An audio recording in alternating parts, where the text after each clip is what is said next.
S ವೀಕ್ಷಕರೇ, VIP launch ಕಾರ್ಯಕ್ರಮಕ್ಕೆ ತಮ್ಮೆಲ್ಲರಿಗೂ ಸ್ವಾಗತ. ಮುಂಚಿನ ಸಂಚಿಕೆಯಲ್ಲಿ ನಮ್ಮೊಂದಿಗೆ ಈ ಪ್ರದೇಶದ ಅತಿ ಯಂಗ್ MLA ಆಗಿರುವಂಥ ಸುನಿಲ್ ಕುಮಾರ್ ಅವರಿದ್ದರು. ಇವತ್ತಿನ ಸಂಚಿಕೆಯಲ್ಲಿ ನಮ್ಮೊಂದಿಗೆ ಅತಿ ಸರಳ MLC ಆಗಿರುವಂಥ ಶ್ರೀನಿವಾಸ್ ಪೂಜಾರಿ ಅವರಿದ್ದಾರೆ. ಅವರನ್ನು ಸ್ವಾಗತಿಸ್ತಾ ಇದ್ದೇವೆ. ನಮಸ್ಕಾರ ಸರ್. ಸರ್, ತಮ್ಮ ಬಗ್ಗೆ ಒಂದು ಚಿಕ್ಕ ಪ್ಯಾಕೇಜನ್ನು ಮಾಡಿದ್ದೀವಿ. ಅದರ ನಂತರ ತಮ್ಮೊಂದಿಗೆ ಹಲವಾರು ಪ್ರಶ್ನೆಗಳನ್ನು ಕೇಳಲಿಕ್ಕಿದೆ, ಅದನ್ನು ನೋಡ್ಕೊಂಡು ಬರೋಣ ಸರ್. ಕೋಟ ಶ್ರೀನಿವಾಸ್ ಪೂಜಾರಿ, ಸರಳತೆಗೆ ಮತ್ತೊಂದು ಹೆಸರೇ ಕೋಟ ಶ್ರೀನಿವಾಸ್ ಪೂಜಾರಿ. ಒಬ್ಬ ಸಾಮಾನ್ಯ ಛಾಯಾಗ್ರಾಹಕ ಕಠಿಣ ಪರಿಶ್ರಮದಿಂದ ನಿರಂತರ ಓಡಾಟದಿಂದ ರಾಜ್ಯದ ಸಚಿವನೂ ಆಗ್ಬೋದು ಅನ್ನೋದನ್ನ ಸಾಬೀತುಪಡಿಸಿದವರು ಇವರು. ತಳಮಟ್ಟದ ಕಾರ್ಯಕರ್ತ ತನ್ನ ನಿರಂತರ ಓಡಾಟ ಜನಸಂಪರ್ಕದಿಂದ ಹೇಗೆ ಉನ್ನತ ಸ್ಥಾನವನ್ನ ಪಡಿತಾನೆ ಅನ್ನೋದಕ್ಕೆ ಶ್ರೀನಿವಾಸ್ ಪೂಜಾರಿ ಉತ್ತಮ ಉದಾಹರಣೆ. ಮೂಲತಃ ಉಡುಪಿ ಜಿಲ್ಲೆಯ ಕೋಟಾದವರಾದ ಇವರು ರಾಜಕೀಯ ಜೀವನವನ್ನ ಪ್ರಾರಂಭಿಸಿದ್ದು ಗ್ರಾಮ ಪಂಚಾಯತ್ ಸದಸ್ಯನಾಗಿ.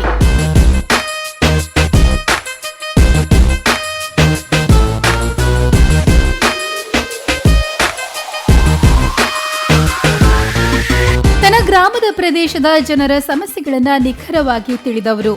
ಆ ಬಳಿಕ ತಾಲೂಕು ಪಂಚಾಯತ್ ಸದಸ್ಯರಾಗಿ, ಜಿಲ್ಲಾ ಪಂಚಾಯತ್ ಸದಸ್ಯರಾಗಿ ಹಂತ ಹಂತವಾಗಿ ಮೇಲಕ್ಕೆ ಬಂದವರು.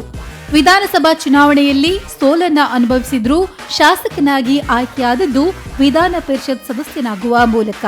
ಸ್ಥಳೀಯ ಸಂಸ್ಥೆಗಳ ಬಗ್ಗೆ ಅಪಾರವಾದ ಅನುಭವ ಇರುವ ಇವರು 2 ಬಾರಿ ವಿಧಾನ ಪರಿಷತ್ಗೆ ಸ್ಥಳೀಯ ಸಂಸ್ಥೆಗಳಿಂದ ಅವಿರೋಧವಾಗಿ ಆಯ್ಕೆಯಾದರು. ಇತ್ತೀಚೆಗೆ ನಡೆದ ವಿಧಾನ ಪರಿಷತ್ ಚುನಾವಣೆಯಲ್ಲಿ ಮೊದಲ ಪ್ರಾಶಸ್ತ್ಯದ ಮತಗಳಿಂದ ವಿಧಾನ ಪರಿಷತ್ ಸದಸ್ಯನಾಗಿ ಆಯ್ಕೆಯಾಗಿದ್ದಾರೆ. ವಿಧಾನಸಭೆಯಲ್ಲಿ ಪಂಚಾಯತ್ ರಾಜ್ ವ್ಯವಸ್ಥೆಯ ಬಗ್ಗೆ ಬಹಳಷ್ಟು ಬಾರಿ ಚರ್ಚೆಯನ್ನ ನಡೆಸಿದ್ದಾರೆ. ಸರ್ಕಾರದಿಂದ ಪಂಚಾಯತ್ ಮಟ್ಟದಲ್ಲಿ ಆಗುವ ತೊಂದರೆಗಳಿಗೆ ಅನೇಕ ಬಾರಿ ಪ್ರಶ್ನೆಗಳನ್ನ ಕೇಳುವ ಮೂಲಕ ಸಮಸ್ಯೆಯನ್ನ ಪರಿಹರಿಸುವಲ್ಲಿ ಪ್ರಯತ್ನಿಸಿದ್ದಾರೆ.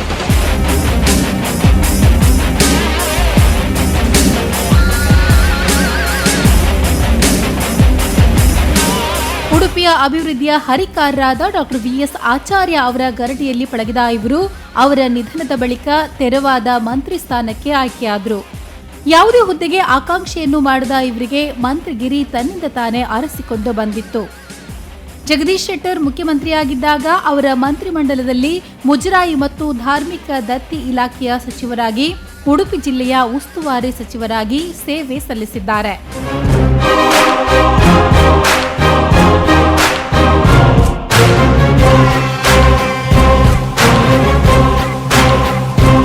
ಬಹಳಷ್ಟು ಸರಳ ಜೀವಿಯಾಗಿರುವ ಇವರು ಸಚಿವರಾಗಿದ್ದಾಗ ಕೆಲವೊಂದು ಸಂದರ್ಭಗಳಲ್ಲಿ ಸಮಾರಂಭದ ಆಯೋಜಕರು ಸಚಿವರನ್ನ ಹುಡುಕಿದ ಪ್ರಸಂಗಗಳು ನಡೀತಾ ಇತ್ತು.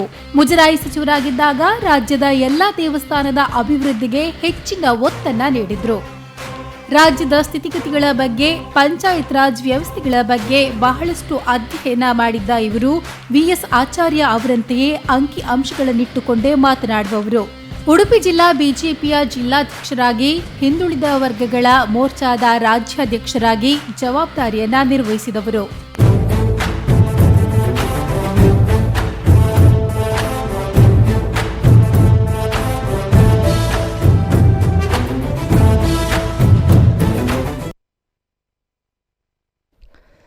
ಸ್ವಾತಿ ಸ್ಟುಡಿಯೋಯಿಂದ ಪ್ರಾರಂಭ ಆದಂಥ ತಮ್ಮ ಜೀವನ. ಈ VIP ಲಾಂಚ್ ಕಾರ್ಯಕ್ರಮದಲ್ಲಿ ನಾವು ರಾಜಕೀಯದಿಂದ ವಿಭಿನ್ನವಾದಂಥ ಪ್ರಶ್ನೆಗಳನ್ನು ಕೇಳಲಿಕ್ಕೆ ಪ್ರಯತ್ನ ಪಡ್ತಾ ಇದ್ದೀವಿ. ಸರ್, ಮೊದಲನೇ ಪ್ರಶ್ನೆ ನಿಮಗೆ ಸ್ವಾತಿ ಸ್ಟುಡಿಯೋ ಬಗ್ಗೆ. ಸ್ವಾತಿ ಸ್ಟುಡಿಯೋಲ್ಲಿ ಕೂತಾಗ ನೀವು ಒಂದಿನ ಮಂತ್ರಿ ಆಗ್ತೀರಿ ಅಂತ ಯೋಚನೆ ಮಾಡಿದ್ರಾ? ಆ ಸಂದರ್ಭದಲ್ಲಿ ರಾಜಕಾರಣವನ್ನು ಯೋಚನೆ ಮಾಡಲಿಕ್ಕೆ ಸಾಧ್ಯ ಇಲ್ಲದಿರುವಂಥ ದಿನಗಳು. ನನಗೊಂದು ವೃತ್ತಿ ಬೇಕಿತ್ತು. ಛಾಯಾಗ್ರಾಹಕನ ಉದ್ದಿಮೆಯನ್ನು ನಾನು ತಗೊಂಡೆ. ಸಣ್ಣದೊಂದು ಸ್ಟುಡಿಯೋ ಮಾಡಿದೆ, ಅಲ್ಲೆಲ್ಲ ಓಡಾಟ ಮಾಡಿದೆ. ಸಾರ್ವಜನಿಕ ಜೀವನದಲ್ಲಿ, ರಾಜಕಾರಣದಲ್ಲಿ BJPಯಿಂದ ಸಕ್ರಿಯ ಕಾರ್ಯಕರ್ತನಾಗಿ ಬೆಳೆದೆ. ನನ್ನ ಸ್ಟುಡಿಯೋವನ್ನೇ ಒಂದು ರೀತಿಯ BJP ಕಚೇರಿಯನ್ನಾಗಿ ಮಾಡಿಕೊಂಡೆ. ಒಂದೊಂದು ಸಾರಿ ನನ್ನ ವ್ಯವಹಾರಗಳೆಲ್ಲೋ ಇತ್ತು, ನನ್ನ ಕಚೇರಿ ಮಾತ್ರ BJPದಾಗಿತ್ತು. ಇವುಗಳನ್ನಂತೆ ಬೆಳೀತಾ ನಾನು ಸಾರ್ವಜನಿಕ ಜೀವನಕ್ಕೆ ಕಾಲಿಟ್ಟೆ. ಹಾಗೆ ಅಂದಿನ ದಿನಗಳಲ್ಲಿ ನಾನು ಯೋಚಿಸ್ತಾ ಇರುವಂಥದ್ದು ಈ ರಾಜಕೀಯದ ಅವಕಾಶಗಳು. ಆದರೆ ರಾಜಕಾರಣದಲ್ಲಿ ಒಂದೇ ಹೆಜ್ಜೆನ ಮೇಲೆತ್ತ ಬಂದ ನಂತರ ಈಗ ಅದು ಹೌದಾ ಅಂತ ಅನಿಸ್ಬಿಡುತ್ತೆ. ಸರ್, ಪ್ರಾರಂಭ ಮಾಡಿದ್ದು ಪಂಚಾಯತ್ ಇಲೆಕ್ಷನಿಂದ. ಆಗ ಹೇಗಿತ್ತು ದಿನಗಳು? ಭಾಳ ಕ್ಲಿಷ್ಟಕರವಾದ್ದೇನಲ್ಲ ಆ ದಿನಗಳಲ್ಲಿ. ನಮ್ಮ ಪಾರ್ಟಿಯಲ್ಲಿ ನನ್ನ ಗ್ರಾಮ ಪಂಚಾಯತಿಯಲ್ಲಿ ಒಂದೇ ಒಂದು ಸದಸ್ಯರು ಇಲ್ಲದೇ ಇರುವಂಥ ದಿನಗಳು, ನಾನು ಚುನಾವಣೆಗಳಿರುವಂಥ ದಿನಗಳಲ್ಲಿ ಜನರೆಲ್ಲ ಬಂದು ಈ ಸಾರಿ ನೀನು ನಿಲ್ಲಬೇಕು ಅಂಥೇಳಿ ಜನರೆಲ್ಲ ಒತ್ತಾಯ ಮಾಡಿದರು. ನಾನು ಹಾಗಾಗಿ ಸುಮಾರು 100 ಜನ ಬಂದು ಗ್ರಾಮ ಪಂಚಾಯತ್ ಸದಸ್ಯನಾಗಲಿಕ್ಕೆ ನನ್ನ ಜೊತೆಯಲ್ಲಿ ನಾಮಪತ್ರ ಹಾಕಲಿಕ್ಕೆ ಬಂದಿದ್ದರು. ಚಲಾವಣೆ ಆದ ಸುಮಾರು 91ರಷ್ಟು ಮತಗಳು ನನಗೆ ಬಿದ್ದಿದ್ದು. ಬಹುಶಃ ನಾನು ₹1 ಆ ದಿವಸಗಳಲ್ಲಿ ಖರ್ಚು ಮಾಡಿಲ್ಲ. ಇದು ಸರ್, ಆಗಿನ ರಾಜಕಾರಣ ಮತ್ತು ಇವತ್ತಿನ ರಾಜಕಾರಣ ಹೇಗನ್ಸುತ್ತೆ? ಆನಂತರ ನಾನು ಗ್ರಾಮ ಪಂಚಾಯತ್ ಸದಸ್ಯನಾಗಿ ₹1 ಖರ್ಚು ಮಾಡಿಲ್ಲ ಅಂತ ಹೇಳಿದೆ ನಿಮಗೆ. ನಂತರ ಸುಮಾರು 2 ವರ್ಷಗಳ ನಂತರ ನನ್ನೂರಲ್ಲಿ ತಾಲೂಕು ಪಂಚಾಯತ್ ಚುನಾವಣೆ ನಡೀತು. ಪಾರ್ಟಿಯವರು ಹೇಳಿದರು ಬೇರೆ ಯಾರು ಅಭ್ಯರ್ಥಿಗಳೆಲ್ಲ ನೀನೇ ನಿಲ್ಲಬೇಕು ಅಂತ ಹೇಳಿದರು. ನಾನಾಗ ತಾಲೂಕು ಪಂಚಾಯತಿಗೆ ಸ್ಪರ್ಧೆ ಮಾಡಿದೆ. ನಾನು ಕರಪತ್ರಕ್ಕೆ ಮಾಡಿದಂಥ ಖರ್ಚುಗಳನ್ನು ಬಿಟ್ಟರೆ ಬೇರೆ ಯಾವುದೇ ಖರ್ಚನ್ನು ನಾನು ಮಾಡಿರಲಿಲ್ಲ. ಆ ಚುನಾವಣೆಯಲ್ಲಿ ನಾನು ಭಾರತೀಯ ಜನತಾ ಪಕ್ಷ ಚುನಾವಣೆ ಗೆದ್ದಿದ್ದೆ. ತಾಲೂಕ್ ಪಂಚಾಯತ್ ಆಯಿತು, ಜಿಲ್ಲಾ ಪಂಚಾಯತ್ ಆಯಿತು, ಜಿಲ್ಲಾ ಪಂಚಾಯತಿನ ಆಪೋಸಿಷನ್ ಲೀಡರ್ ಆಗಿದ್ರಿ. ಹೌದು, ಹಾಗಾಗಿ ಏನು ಖರ್ಚು ಮಾಡಲಿಲ್ಲ ತಾವು? ಇಲ್ಲ, ನಾನು ತಾಲೂಕ್ ಪಂಚಾಯತಿಗೆ ಏನೂ ಖರ್ಚು ಮಾಡಿಲ್ಲ. ನಂತರ ವಿಧಾನಸಭೆಯ ಚುನಾವಣೆ ನಡೆಯಿತು. ಜೀವನ್ ಶೆಟ್ಟರು ವಿಧಾನಸಭೆಯಲ್ಲಿ ಅದರ ಮೊದಲು ಅಭ್ಯರ್ಥಿಯಾಗಿದ್ದರು. ಜೀವನ್ ಶೆಟ್ಟರು ಹೇಳಿದರು, ಇಲ್ಲ ನನ್ನ ಹತ್ರ ಇದೆಲ್ಲ ಸ್ವಲ್ಪ ನನಗೆ ಆಸಕ್ತನಲ್ಲ, ನಾನು ಈ ಸಾರಿ ನೀನೇ ಅಭ್ಯರ್ಥಿ ಆಗಬೇಕು ಅಂಥೇಳಿ 99ರ ಚುನಾವಣೆಯಲ್ಲಿ ಅಂದಿನ ಉಸ್ತುವಾರಿ ಮಂತ್ರಿ ಜಯಪ್ರಕಾಶ್ ಹೆಗಡೆಯವರ ಎದುರು ನನ್ನನ್ನು ತಾಲೂಕ್ ಪಂಚಾಯತ್ ಸದಸ್ಯರಾದ ನನ್ನನ್ನು ಅಭ್ಯರ್ಥಿಯಾಗಿ ಘೋಷಿಸಲಾಯಿತು. ನಾನು ಮೊದಲು ಕೇಳಿದಂಥ ಪ್ರಶ್ನೆ ಏನು ಅಂತ ಹೇಳಿದರೆ, ಆವಾಗ ಜಯರಾಮ್ ಶೆಟ್ಟರು ನನಗೆ ಬರಲಿಕ್ಕೆ ಹೇಳಿದರು. ಕೊಡುಗೆಯವರು ನನ್ನನ್ನು ಕಾರಲ್ಲಿ ಕುಳಿಸ್ಕೊಂಡು ಜಯರಾಮ್ ಶೆಟ್ಟರ ಮನೆಗೆ ಕರ್ಕೊಂಡು ಹೋದರು, MP ಜಯರಾಮ್ ಶೆಟ್ಟರ ಮನೆಗೆ. ನಾನು ಹೇಳಿದೆ, ನೀವು ನನ್ನನ್ನು ಅಭ್ಯರ್ಥಿ ಮಾಡ್ತೀನಿ ಅಂತೀರಿ, ನನ್ನ ಹತ್ರ ಖರ್ಚು ಮಾಡಲಿಕ್ಕೆ ಹಣವೂ ಇಲ್ಲ, ಅದು ಊಹೆ ಮಾಡಲಿಕ್ಕೂ ಸಾಧ್ಯ ಇಲ್ಲಲ್ಲ ಅಂತ ಹೇಳಿದೆ. ಆವಾಗ ಜಯರಾಮ್ ಶೆಟ್ಟರು ಹೇಳಿದ್ದು ನನಗೇನು ನೆನಪಿದೆ, ಏನು ಯೋಚನೆ ಮಾಡಬೇಡ, ನನ್ನ ಖರ್ಚು ಜೊತೆಯಲ್ಲಿ ನಿನ್ನ ಖರ್ಚು ನಾನು ನಿಭಾಯಿಸ್ತೇನೆ, ಯಾರು ಕೇಳಿದರೂ ಕೂಡ ನಿಲ್ಲೋದಿಲ್ಲ ಅಂತ ಹೇಳಬೇಡ ಅಂತೇಳಿ. ಯಾಕಂದ್ರೆ ನಾನು ಆಗಾಗಲೇ ನಿಲ್ಲೋದಿಲ್ಲ ಅಂತ ಪ್ರಚಾರ ಮಾಡಲಿಕ್ಕೆ ಪ್ರಾರಂಭ ಮಾಡಿದ್ದೆ. ಹಾಗೆ ಕೊಡುಗೆಯವರು, ಆಚಾರ್ಯರು ಮತ್ತು ಜಯರಾಮ್ ಶೆಟ್ಟರು, ಸೋಮಶೇಖರ್ ಭಟ್ರು, ಗುಜ್ಜಾಡಿ ಪ್ರಭಾಕರ್ ನಾಯ್ಕರು, ಈ 5 ಜನ ಒಟ್ಟಾಗಿ ನನ್ನನ್ನು ಕರೆದು ಒಂದು ಮಾತು ಹೇಳಿದರು ನನಗೆ. ಏನಾಗುತ್ತೋ ಗೊತ್ತಿಲ್ಲ, ಇದು ಪಾರ್ಟಿಯ ಪ್ರಶ್ನೆ, ಅದಕ್ಕೋಸ್ಕರ ಗೆಲ್ತೇನಂತ ಹೋರಾಟ ಮಾಡಬೇಕು ಮತ್ತು ಒಟ್ಟು ವ್ಯವಸ್ಥೆಗಳಲ್ಲಿ ನೀನೊಬ್ಬ ಏಕಾಂಗಿ ಅಂತ ಎಲ್ಲೂ ತಿಳ್ಕೊಳ್ಬಾರ್ದು. ನಾನೆಲ್ಲ ನಿಮ್ಮ ಜೊತೆ ಇದ್ದೇವೆ, ಹಣಕಾಸು, ಅನುಭವ, ವಿಚಾರ, ಪ್ರಚಾರ ಎಲ್ಲದರಲ್ಲೂ ಕೂಡ ನಿನ್ನ ಜೊತೆ ಇದ್ದೇವೆ. ಮುನ್ನುಗ್ಗೋದನ್ನು ಬಿಟ್ಟರೆ ಹಿಂದೆ ನೋಡುವಂಥ ಪರಿಸ್ಥಿತಿಗಳು ಇರಬಾರ್ದು ಅಂತೇಳಿ ಆಚಾರ್ಯರು ಭಾಳ ಗಟ್ಟಿಯಾಗಿ ಹೇಳಿದರು. ಹಾಗೆ ನಾನು 99ರಲ್ಲಿ ಚುನಾವಣೆಯಲ್ಲಿ ಸ್ಪರ್ಧೆ ಮಾಡಿದ್ದೆ ಜಯಪ್ರಕಾಶ್ ಹೆಗಡೆ ಎದುರು. ನಮಗೆ ಊಹಿಸ್ಕೊಳ್ಳಿಕ್ಕೆ ಆಗದಿರುವಂಥ ಪ್ರಮಾಣದಲ್ಲಿ ಆವಾಗ ರಾಜಕಾರಣದ ಒತ್ತಡ ಇತ್ತು. ಯಾಕಂದರೆ ಆವಾಗಲಷ್ಟೇ ನಾನು ಸೈಕಲನ್ನು ಬಿಟ್ಟು ಒಂದು ಸ್ಕೂಲ್ ಕೆನಟಿಕಲ್ಲಿ ತಿರುಗ್ತಾಯಿದ್ದೆ. ಆವಾಗಷ್ಟೇ ಚುನಾವಣೆ ಪ್ರಚಾರಗಳು ಇನ್ನೊಂದು ಮತ್ತೊಂದು ಭಾಳ ಆರ್ಭಟದಲ್ಲಿ ನಡೀತಾ ಇರುವಂಥ ಕಾಲಗಳು. ನನ್ನ ಪರಿಚಯ ಆದದ್ದೇ ಆ ಪ್ರಚಾರ ಸಭೆಯ ಮೂಲಕ. ಅದ್ರ ಮೊದಲು ಶ್ರೀನಿವಾಸ ಪೂಜಾರಿ ಯಾರು ಅಂತೇಳಿ ಗೊತ್ತಿರಲಿಕ್ಕಿಲ್ವೇ ಅನೇಕರಿಗೆ. ಹಾಗಾಗಿ ಅಂಥ ದಿನಗಳಲ್ಲಿ ನಾನು 99ರಲ್ಲಿ ಚುನಾವಣೆ ನಡೀತು. ಆವಾಗ ಕಾಂಗ್ರೆಸ್ಸಿನ ಅಂಗಾರಕಟ್ಟೆಯಲ್ಲಿ ಒಬ್ಬರು ಇಬ್ರಾಹಿಂ ಸಾಹೇಬ್ರು ಅಂತ ಇದ್ದರು. ಅವ್ರು ಹೇಳಿದರು, ಅವರು ಕಾಂಗ್ರೆಸ್ಸಿನ ಮುಖಂಡರು, ಅವ್ರು ಹೇಳಿದರು, ಈ ಶ್ರೀನಿವಾಸ ಪೂಜಾರಿಗೆ ಇನ್ನು 3 ಲಕ್ಷ ರೂಪಾಯಿ ಇದ್ದಿದ್ದರೆ ಗೆದ್ದು ಬಿಡ್ತಿದ್ದ ಅಂತ ಹೇಳಿದರು. ಅಂದರೆ ಆವಾಗಿನ ಅಷ್ಟು ಕಷ್ಟಕ್ಕಾದಂಥ ಪರಿಸ್ಥಿತಿಗಳು. ನಂತರ 99 ಆಯಿತು. 2004ರಲ್ಲಿ ಮತ್ತೆ ಪುನಃ ಪಾರ್ಟಿಯಿಂದ ನಾನೇ ಸ್ಪರ್ಧೆ ಮಾಡಬೇಕಾಯಿತು. ತುಂಬ ಹೆಚ್ಚು ಕಡಿಮೆ ಅಂತರದಲ್ಲಿ ನಾವು 2 ಸರ್ತಿ ಸೋಲನ್ನು ಕಂಡಿದ್ದೆ. ಆದರೆ 1993ರಲ್ಲಿರುವಂಥ ಗ್ರಾಮ ಪಂಚಾಯತಿಯಿಂದ ಪ್ರಾರಂಭವಾಗಿ 2004ರವರೆಗಿನ ನನ್ನ 2ನೇ ವಿಧಾನಸಭೆಯ ಚುನಾವಣೆಯವರೆಗೆ ಅಥವಾ 2006ರವರೆಗಿನ ಜಿಲ್ಲಾ ಪಂಚಾಯತಿನ ಚುನಾವಣೆವರೆಗೆ ಈ ಪ್ರಮಾಣದ ಹಣ ಬಳಕೆ ಮತ್ತು ಜನಬಲ ಪ್ರಚಾರದಲ್ಲಿ ಇರಲಿಲ್ಲ. ಅವತ್ತಿಂದ ಪ್ರಾರಂಭ ಆಗಲಿಕ್ಕೆ ಶುರುವಾಯಿತು. ಬೇರೆ ಕಾರಣಕ್ಕೆ 2006 ಈಚೆಗೆ 2006ರಲ್ಲೂ ಕೂಡ ನಾನೊಂದು 60,000 ರೂಪಾಯಿ ಖರ್ಚು ಮಾಡಿದ್ದೆ ಜಿಲ್ಲಾ ಪಂಚಾಯತಿಗೆ. ಭಾಳ ದೊಡ್ಡ ಮೊತ್ತ ನಮಗದು. ಅವತ್ತಿಂದ ಈಗ ಭಾಳ ಒತ್ತಡದ ಕೆಲಸಗಳು ನಡೆದವು.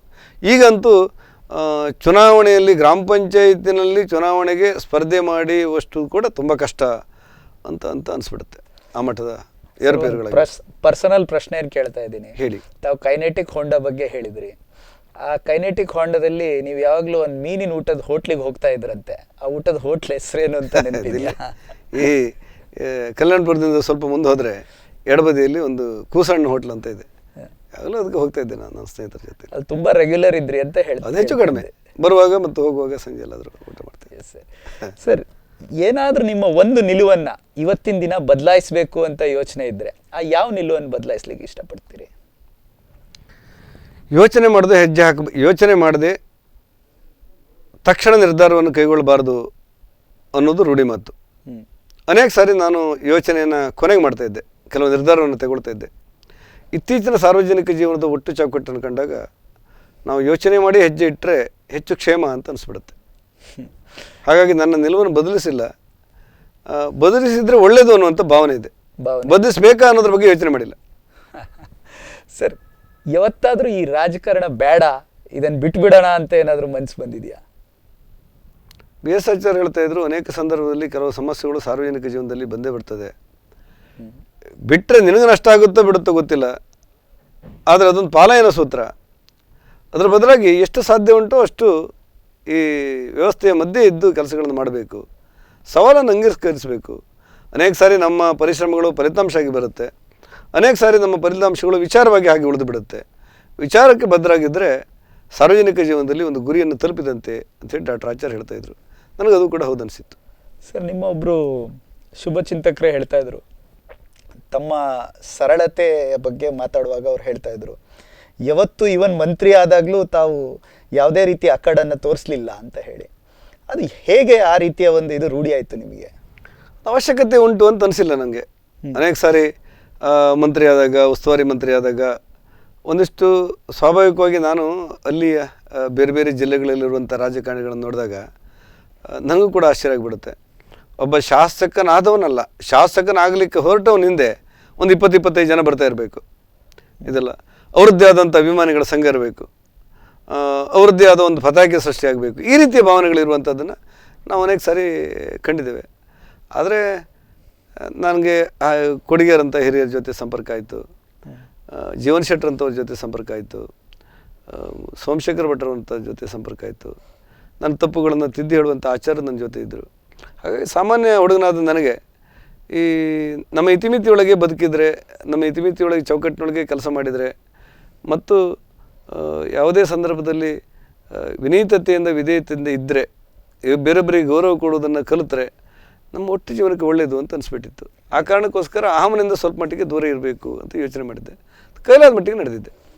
ಕೋಟಾ ಶ್ರೀನಿವಾಸ್ ಪೂಜಾರಿ ಅವರು ಇನ್ ಕೇಸ್ ರಾಜಕಾರಣಿ ಅಲ್ಲ ಆಗಿದ್ದಿದ್ರೆ ಏನಾಗಿರ್ತಿದ್ರು?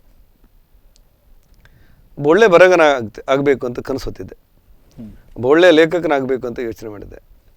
ನನಗೆ ಎಡಪಂಥೀಯ ಬಲಪಂಥೀಯ ಅಂತೇಳಿ ಅಲ್ಲ, ಶಿವರಾಮ ಕಾರಂತರ ವಿಚಾರಪೂರ್ಣವಾದಂಥ ಅಧ್ಯಯನಪೂರ್ಣವಾದಂಥ ಲೇಖನವನ್ನು ಓದಿದಾಗ ನಾನು ಜೀವನದಲ್ಲಿ ಒಂದು ಸಾರಿ ಇಂಥ ಒಂದು ಘಟನೆಗಳನ್ನು ಎಳೆಯಾಗಿ ಬಿಡಿಸಿ ಬರಬೇಕು ಅಂತ ಅನಿಸ್ಬಿಡ್ತಾಯಿತ್ತು. ಈ ವಡ್ಡರ್ಸೆ ರಘುರಾಮ್ ಶೆಟ್ಟರು ಅನ್ನುವಂಥವ್ರು ಒಬ್ಬರು ಪತ್ರಕರ್ತರಿದ್ದರು ನಮ್ಮಲ್ಲಿ, ಭಾಳ ಹಿರಿಯರು. ಅವರು ವಿಷಯದ ಆಳಕ್ಕೆ ಇಳಿದು ಬರೆಯುವಂಥದ್ದನ್ನು ನೋಡಿದಾಗ ನನಗೂ ಕೂಡ ಅದು ಒಳ್ಳೆಯ ಬರಹ, ನಾನು ಒಂದಲ್ಲ ಒಂದು ದಿವಸ ಇಂಥ ಒಂದು ಲೇಖನವನ್ನು ಬರಿಬೇಕು ಅಂತ ಅನಿಸ್ತಾಯಿತ್ತು. ನನಗೆ ಭೈರಪ್ಪನ ಸಹಿತ ಲಂಕೇಶರ ಹೊರಗೆ, ಭೈರಪ್ಪನ ಸಹಿತ ಲಂಕೇಶನ ಹೊರಗೆ ಯಾರ್ಯಾರು ಬರಹಗಾರಿದ್ದಾರೆ ಅವರ ಬರಹದಲ್ಲಿರುವಂಥ ಕುಸರಿ ಕೆಲಸವನ್ನು ನೋಡಿದಾಗ ದಿಗ್ಭ್ರಮೆ ಅನಿಸ್ತಾ ಇತ್ತು. ಓದಿದಾಗ ನಾನು ಕೂಡ ಒಬ್ಬ ಲೇಖಕ ಆಗಬೇಕು ಅಂತೇಳಿ ಆಸೆ ಪಟ್ಟಿದ್ದೆ. ಇಲ್ಲಿವರೆಗೆ ಪ್ರಯತ್ನ ಪಟ್ಟೆ, ಆಗಲಿಲ್ಲ. ಮುಂದೆ ಆಗ್ತೇನೆ ಅನ್ನುವಂಥ ವಿಶ್ವಾಸ ಕೂಡ ಇಲ್ಲ. ಅವರದ್ದೇ ಮಾದರಿಯಲ್ಲಿ ಏನಾದರೂ ಒಂದು ಲೇಖನ ಬರೀಬೇಕು ಅಂತ ನಾನು ಆಸೆ ಪಟ್ಟಿದ್ದೆ. ಆದರೆ ನನಗೆ ಇಲ್ಲಿವರೆಗೆ ಅಂಥ ಲೇಖನಗಳನ್ನು ಬರೆದಿದ್ದೇನೆ ಅಂತ ಅನಿಸುವಂಥ ಯಾವುದೇ ಒಂದು ಬರಹವನ್ನು ಬರೀಲಿಕ್ಕಾಗಲಿಲ್ಲ. ಮತ್ತು ಮುಂದೆ ಆಗ್ತದೆ ಅನ್ನುವಂಥ ಭ್ರಮೆಯಲ್ಲಿ ಕೂಡ ಇಲ್ಲ. ಅದರ ಪ್ರಯತ್ನ ನಾನು ಬಿಡಲಿಲ್ಲ. ಸರ್, ತಮಗೆ ಬಿಡುವಿರುವಾಗ ತಾವು ಕಾರಂತ ಕಲಾಗ್ರಾಮದಲ್ಲಿ ಕೂರ್ತಿದ್ರಿ ಅಂತ ಹೇಳಿ ಕೇಳಿದ್ದೆ. ಇವತ್ತು ಕೂತ್ಕೊಂಡಿದ್ದೆ, ಇಷ್ಟವರೆಗೆ ಬಿಡುವು ಮಾಡ್ಕೊಂಡು ಬಂದು ಕೂತ್ಕೊಂಡಿದ್ದೆ. ನನ್ನ ಇಷ್ಟವಾದ ಪ್ರದೇಶ ಅದು. ನನ್ನ ಗ್ರಾಮ ಪಂಚಾಯತಲ್ಲಿ ನಾನು 93ನೇ ಇಸ್ವಿಯಲ್ಲಿ ನಾನು ಗ್ರಾಮ ಪಂಚಾಯತ್ನ ಉಪಾಧ್ಯಕ್ಷನಾಗಿದ್ದಾಗ ಆ ಕಾರಂತ ಥೀಮ್ ಪಾರ್ಕ್ ರಚನೆ ಮಾಡಬೇಕು ಅಂತ ಯೋಚನೆ ಮಾಡಿದೆ. ಆವಾಗ ಅದರಷ್ಟಕ್ಕೆ ಒಂದಷ್ಟು ಇಡೀ ಕೋಟತಟ್ಟು ಗ್ರಾಮ ಪಂಚಾಯತಲ್ಲಿ ಸರ್ಕಾರಿ ಭೂಮಿ ಅಂದರೆ ಇರೋದು 1 ಎಕರೆ ಹೆಚ್ಚು ಕಡಿಮೆ. 1 ಎಕರೆ ಜಾಗವನ್ನು ಕಾದಿರಿಸಿದ್ದೆ. ಆ ಕನಸುಗಳಿಗೆ ಒಂದರಷ್ಟೆಲ್ಲ ಅವಕಾಶ ಸಿಗ್ತಾಯೇನೋ. ನಾನು MLC ಆದೆ. MLC ಆದಾಗ ನನ್ನವರಿಗೆ ಯಡಿಯೂರಪ್ಪನವ್ರು ಬಂದರು. ಕಾರಂತರ ಹುಟ್ಟೂರಿನ ಗ್ರಾಮಕ್ಕೆ ಏನಾದರೂ ಮಾಡಬೇಕು ಅಂತ ಕನಸೋತಿದ್ದೇವೆ, ನೀವೇನಾದರೂ ಕೊಡಬೇಕು ಅಂತ ಹೇಳಿದೆ. ಎಷ್ಟು ಕೊಡಬೇಕು ಅಂತ ಹೇಳಿದರೆ ನಾನು 10-20 ಲಕ್ಷ ಕೇಳೋದು ನಂಗೆ ರೂಢಿ. ನಾನು 1 ಕೋಟಿ ಅಂದೆ, 1 ಕೋಟಿ ಬರೆದುಬಿಟ್ರು ಅವರು. ಆಗ ಕಡೆಗೆ ಅದರ ಮೊತ್ತವನ್ನು ಜಾಸ್ತಿ ಮಾಡಬೇಕಾಯಿತು. ನಾನೇ ಮಂತ್ರಿ ಆದೆ.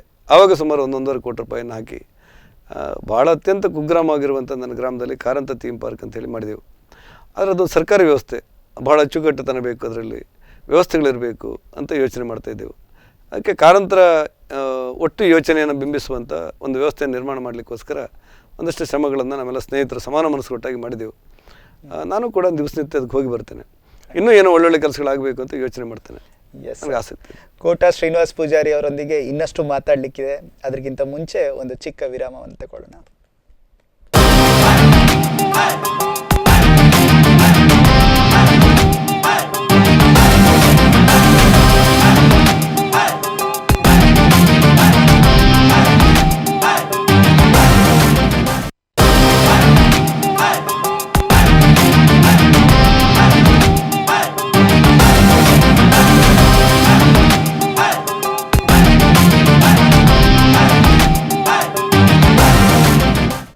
ಎಸ್ ವೀಕ್ಷಕರೇ, ನಮ್ಮೊಂದಿಗಿದ್ದಾರೆ ಅತಿ ಸರಳ ಜೀವಿ ಕೋಟಾ ಶ್ರೀನಿವಾಸ್ ಪೂಜಾರಿ ಅವರು. ಎಸ್ ಸರ್, ಹೆಚ್ಚಾಗಿರುವಂಥ ರಾಜಕಾರಣಿಗಳು ಒಬ್ಬರಲ್ಲ ಒಬ್ಬರದ್ದು ಹಿಂಬಾಲಕರಾಗಿರ್ತಾರೆ. ತಾವು ಯಾರ ಹಿಂಬಾಲಕರು ಅಂತ ಹೇಳಲಿಕ್ಕೆ ಇಷ್ಟಪಡ್ತೀರಿ?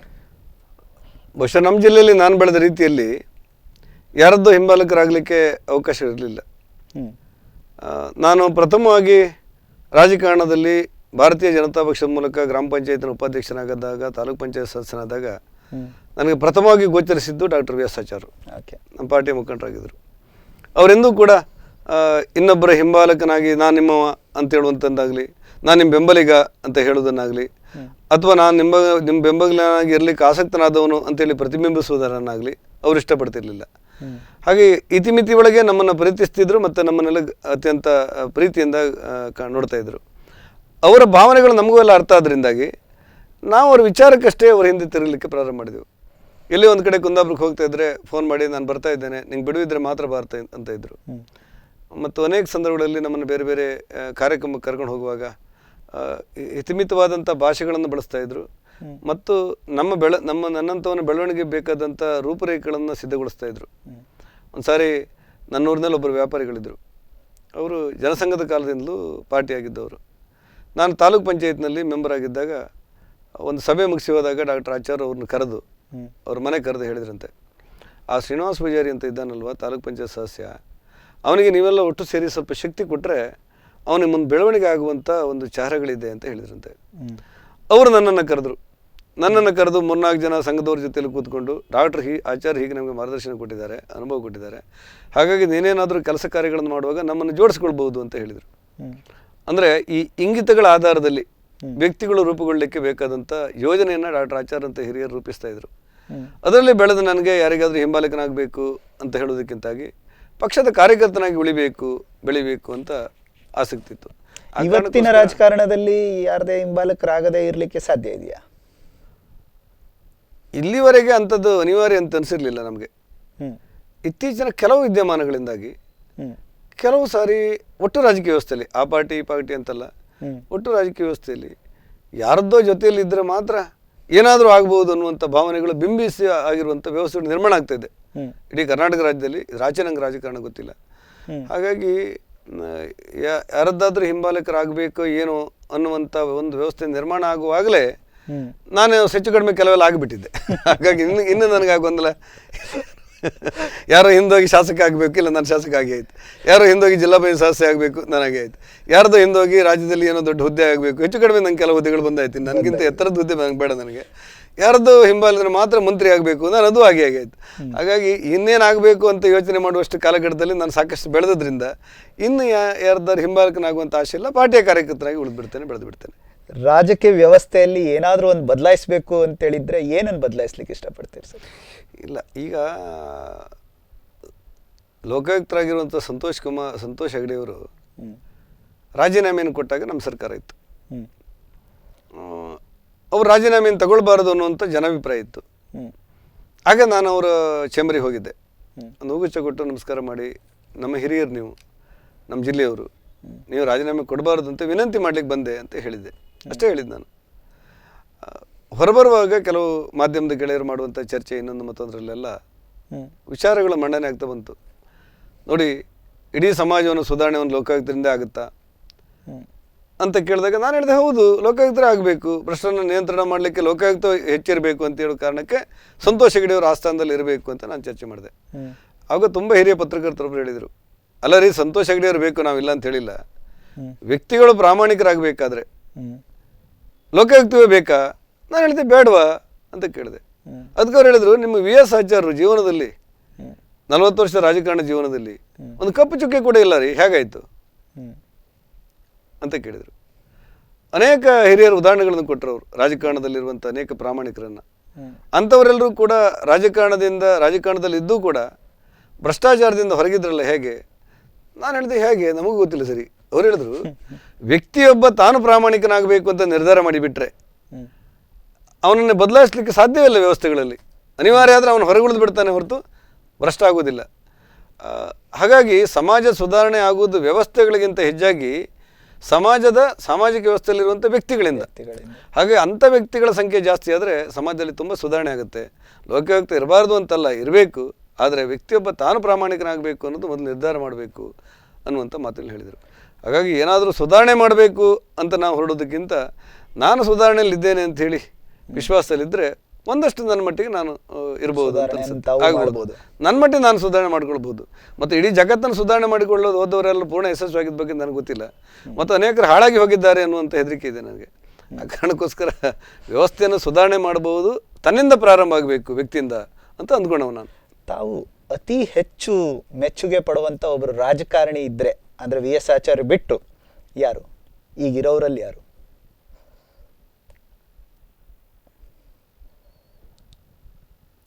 ಸಾಮಾನ್ಯವಾಗಿ ರಾಜಕಾರಣಿಯಾಗಿ ನಾವೆಲ್ಲ ಯೋಚನೆ ಮಾಡೋದು ಯಾವ ದಿಕ್ಕಲ್ಲಿ ಅಂತ. ನೀವು ಮತ್ತೆ ಹೆಸರು ಹೇಳಲಿಕ್ಕೆ ಸಾಧ್ಯವಿದೆ ಅಂತ ಅನಿಸ್ಬೋದು ನಿಮಗೆ. ಆದರೆ ಈ ಇತ್ತೀಚಿನ ದಿನಗಳಲ್ಲಿ ನಾವೊಂದು ರಾಜಕೀಯ ಪಕ್ಷವನ್ನು ಬಿಟ್ಟು ಯೋಚನೆ ಮಾಡಿದರೂ ಕೂಡ ಜಗತ್ತು ಮೆಚ್ಚುವಂಥದ್ದು ನರೇಂದ್ರ ಮೋದಿ ಬಗ್ಗೆ. ನಿಮ್ಗೆ ಅನಿಸ್ಬೋದು, ಇದು ಹೆಸರನ್ನ ಎಲ್ಲರೂ ಹೇಳ್ತಾರಲ್ವ, ಅದಕ್ಕಿಂತ ಕೆಳಗಿನ ಒಂದು ಹೆಸರು ಹೇಳಿ ಅಂತ ಅನಿಸ್ಬೋದು. ಈ ಕೆಲವು ಸಾರಿ ಸಮಾನತೆಯನ್ನೇ ಹೊಂದಿಕೊಂಡಿರುವಂಥ ಅನೇಕ ರಾಜಕಾರಣಿ ಇರ್ತಾರೆ. ಯಾವುದೋ ಒಂದು ವಿಚಾರದಲ್ಲಿ ಒಬ್ಬನ್ನು ನಾವು ಮೆಚ್ಚಬಹುದು. ಪ್ರಾಮಾಣಿಕರಾಗಿರುವಂಥ ರಾಜಕಾರಣಿಗಳು ಸಿಗ್ಬೋದು, ದೂರಗಾಮಿ ಯೋಚನೆ ಇರುವಂಥ ರಾಜಕಾರಣಿಗಳು ಸಿಗ್ಬೋದು, ಕ್ರಿಯಾಶೀಲರಾಗಿರುವಂಥ ರಾಜಕಾರಣಿಗಳು ಸಿಗ್ಬೋದು, ಮತ್ತು ವ್ಯವಸ್ಥೆಯನ್ನು ಮೇಲೆತ್ತಬಲ್ಲಂಥ ರಾಜಕಾರಣಿಗಳು ಸಿಗ್ಬೋದು. ನಮಗೆ ಇಲ್ಲ ಅಂತೇನಿಲ್ಲ, ಎಲ್ಲವೂ ಇರಬಹುದಾದಂಥ ರಾಜಕಾರಣಿಗಳು ಸಿಗೋದು ಸ್ವಲ್ಪ ಅಪರೂಪೆ. ನನಗೆ ನರೇಂದ್ರ ಮೋದಿನ ಯೋಚನೆ ಮಾಡಿದಾಗ, ಕೆಳಮಟ್ಟದಲ್ಲಿ ಡಾಕ್ಟರ್ VS ಆಚಾರ್ಯನ ಯೋಚನೆ ಮಾಡಿದಾಗ ಅದಕ್ಕಿಂತ ಭಿನ್ನವಾದ ರಾಜಕಾರಣಿಗಳು ಇನ್ನೂ ಬರಲಿಲ್ವೇನೋ ಅಂತ ಅನಿಸ್ಬಿಡುತ್ತೆ. ಯಾರೋ ಒಂದು ಪ್ರಶ್ನೆ ಕೇಳಿದರು, ನೀವು ಯಡಿಯೂರಪ್ಪನನ್ನು ಯಾವ ಆಚಾರದಲ್ಲಿ ನೀವು ಅತ್ಯಂತ ಮೆತ್ತೀರಿ ಅಂತ ಹೇಳಿ. ನನ್ನ ಮುಖಂಡರಾದ್ರಿಂದ ಎಲ್ಲ ವಿಚಾರದಲ್ಲೂ ಅವ್ರನ್ನ ನಾನು ಒಪ್ತೇನೆ. ಆದರೂ ಹಾರ್ಡ್ ವರ್ಕ್ ಇದೆಯಲ್ಲ, ಹೋರಾಟದ ಗುರಿ ಅಂಥವ್ರು ನಾವು ಆ ವಿಚಾರದಲ್ಲಿ ಮೆಚ್ಚಲೇಬೇಕು ಅಂತ ಅನಿಸ್ಬಿಡುತ್ತೆ. ಹೀಗೆ ಒಬ್ಬೊಬ್ಬ ವ್ಯಕ್ತಿಯಲ್ಲೂ ಕೂಡ ಒಂದೊಂದು ಒಳ್ಳೆಯ ಸಾಮರ್ಥ್ಯ ಇದ್ದು ಬಿಡುತ್ತೆ.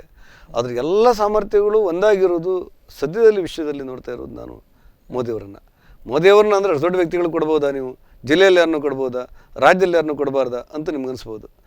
ಆದರೆ ಸದ್ಯಕ್ಕೂ ಸ್ವಲ್ಪ ನಾನು ಯೋಚನೆ ಮಾಡಬೇಕಾದಂಥ ಪ್ರಶ್ನೆ ಇದು. ಮೋದಿಯವ್ರನ್ನ ಮಾತ್ರ ಹೇಳಬಲ್ಲೆ, ಇನ್ನು ಯೋಚನೆ ಮಾಡಿ ಹೇಳಬಲ್ಲೆ. ಸರ್, ತಾವು ಸಚಿವರಾದಾಗ ಇಲ್ಲೆಲ್ಲ ಹಲವಾರು ಜಾಗಗಳಲ್ಲಿ ಅಂತ ಹೇಳಿದ್ರೆ ಕುಂದಾಪುರದಲ್ಲೆಲ್ಲ ಸ್ವಲ್ಪ ಗಲಾಟೆ ಆಯಿತು.